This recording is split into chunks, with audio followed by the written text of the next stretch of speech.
Tracking your most accurate forecast, I'm meteorologist Justin Hobbs. After days of rain here across State 48, say goodbye to that moisture as that low that brought it all tracking to the north and east and starting to see some dry air filter in here, which means we're going to be drying out here across the state as high pressure starts to build in, and that'll start to help warm us up here as we get closer to the midweek. But to start the week, we're still kind of under that influence of the low as it's transitioning out of here, not quite in the high pressure yet, so it is going to be still very pleasant with those temperatures. We start off the week. We're not going to really start to feel that warming until we get towards the midweek and the latter part of the week. Now, late week, we are tracking another potential low that could move over the state. Not looking like a rainmaker right now, but could at least help pull those temperatures back down as we get closer to next weekend. Let's get you started for your Monday morning. 72 degrees. We wake up here in the city, warming up to 86 by the lunch hour. 93 is where we're going with abundant sunshine for our Monday. Elsewhere across the state, waking up to the 40s in Flagstaff, 30s in the Canyon, and 40s there in the northeast part of the state. Over in western Arizona, upper 60s to low 70s. Your afternoon temperatures across the lower desert, mostly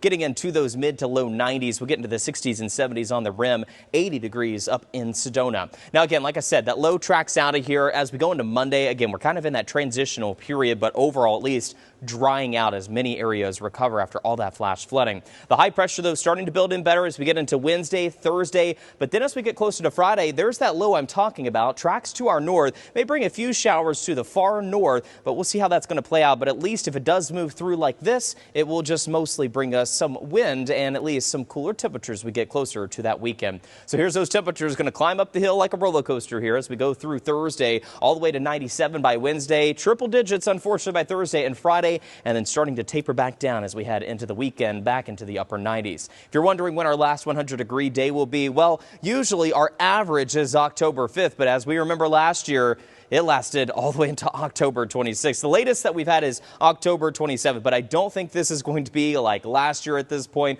I do see a couple more potential for those waves in the atmosphere in the coming weeks, so that is a good sign at least with keeping those temperatures down, but we do have a couple of those 100 days here in the forecast over the next 7. So lots of sunshine, not a drop of rain here on Monday and Tuesday, 96 by Tuesday, warming up to 97 by Wednesday. Morning lows down into the mid-70s. We'll get above average, though, as we get into that Thursday and Friday. Again, 100 degrees, overnight lows getting in the mid-70s. And again, if that low can track to our north, help bring those temperatures back down. We're around 98 by Saturday, and then by Sunday, around 97 degrees.